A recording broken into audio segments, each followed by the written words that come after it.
से आपने इसका विश्लेषण किया। डॉक्टर तिवारी जी, आपके पास मैं आता हूँ। अब पूरा का मैं थोड़ा एक-एक कमेंट इस पे करना चाहता हूँ। तमिलनाडु के अंदर जो कुछ हुआ, उसमें खास बात हुई कि वहाँ पर ज़ीरो बीजेपी है। मतलब वहाँ पर कोई सीट बीजेपी नहीं जीत पाई है और ये वहाँ की द्रविड़ पार्टीज़ की एक बहुत बड़ी सफलता है और द्रविड़ पार्टीज़ को ख़त्म करने के लिए ही जो है वो बीजेपी या आरएसएस ने विजय को एक अंदरूनी सपोर्ट किया है। इसके भी बहुत सारे कल हमारी मीटिंग हुई तो उसके अंदर सब प्रमाण लोगों ने बताए। दूसरा एक इम्पोर्टेंट बात ये हुई है कि केरल के अंदर एलडीएफ गया, यूडीएफ आ गया, लेकिन भाजपा का जो प्रदेश अध्यक्ष था, उसको हराने के लिए आखिरी में एलडीएफ और यूडीएफ की मीटिंग हुई और उसमें ये तय करा कि इसको नहीं जीतना चाहिए। तो कौन जीत सकता है? एलडीएफ नहीं जीत रहा है तो यूडीएफ को वोट ट्रांसफर करो और वहां पर उसको नहीं जीतने दिया गया। मतलब ये कुछ ऐसी बातें हैं जो कि आम तौर पे किसी चैनल पे देखने को नहीं मिलेंगी और मेरे पास क्योंकि जानकारी है इसलिए मैंने उसे साझा करने का काम किया। तो तिवारी जी, आप क्या देख रहे हैं? नो एसआईआर की पोजीशन, चाहे पंजाब हो चाहे यूपी हो, उसके अंदर ज्ञानेश कुमार को हटाने की बात, ईवीएम की जगह पर बैलेट के ऊपर वापसी, इसको लेकर के कोई ऑल इंडिया मूवमेंट जो है उसकी गुंजाइश आपको दिख रही है जिसको जो है ममता बनर्जी लीड करने का काम करें या इंडिया गठबंधन लीड करने का काम करे? आपको क्या लगता है?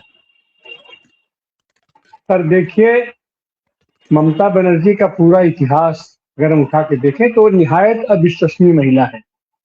वो किसी के भी पक्ष में नहीं है और अपोजिशन के पक्ष में तो कतई नहीं है, इंडिया गठबंधन के पक्ष में कतई नहीं। वो जब भी दिखाई पड़ी है तो भारतीय जनता पार्टी के ही साथ दिखाई पड़ी है, हर निर्णायक मोड़ पर उठा करके उनकी। तो उनका जो हश्र हुआ उसे इतना तो स्पष्ट है कि पॉलिटिकल पार्टियों में और लोगों का तो इन पर विश्वास था ही नहीं। भारतीय जनता पार्टी ने भी इनसे अपना विश्वास हटा दिया और यही उनकी रणनीति होती है। जो दिखाई पड़ रहा है वहां पर आम आदमी जाकर के कर रहा है, आम आदमी वहां नहीं कर रहा है। भारतीय जनता पार्टी से शायद ये लोग परिचित नहीं है, जो लोग इस तरीके की बात करते हैं। वहां जो भी लोग गए हैं वहां संगठित हमला हो रहा है, वहां संगठित हिंसा हो रही है और ये जो केंद्रीय फोर्स और ये सबके बल पर हिंसा हो रही है और वहां पर गुजरात की पुनरावृत्ति हो, व्यापक तरीके पर हो, इससे इनकार नहीं किया जा सकता है।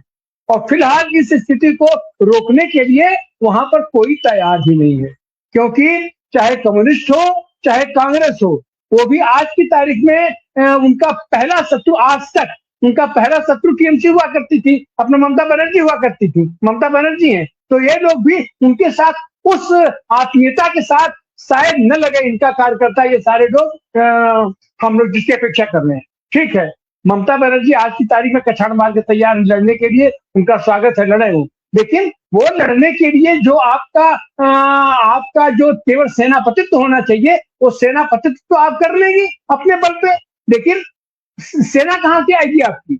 आपकी वो सारी सेना जितने वो लोग थे वो सब के सब जो चले जाएगी, भाजपा में चली जाएगी, इधर उधर चले जाएगी। तो खाली कमरे में बैठ करके प्रेस कॉन्फ्रेंस करके कह देना कि हम इस्तीफा नहीं दूंगी, तो ये सनसनी तो पैदा कर सकता है, ये सनसनी तो पैदा कर सकता है, लेकिन इसका कोई मतलब नहीं है।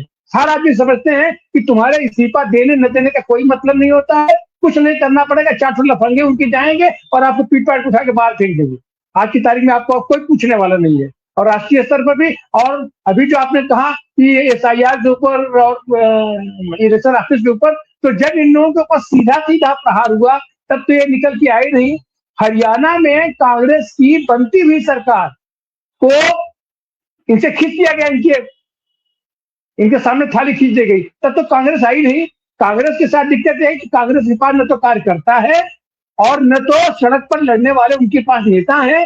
ये लोग तो एयर कंडीशन कमरे में ये प्रेस कॉन्फ्रेंस भी नहीं कर पाने की स्थिति में ममता तो इतना कंफ्यूम कर रही है।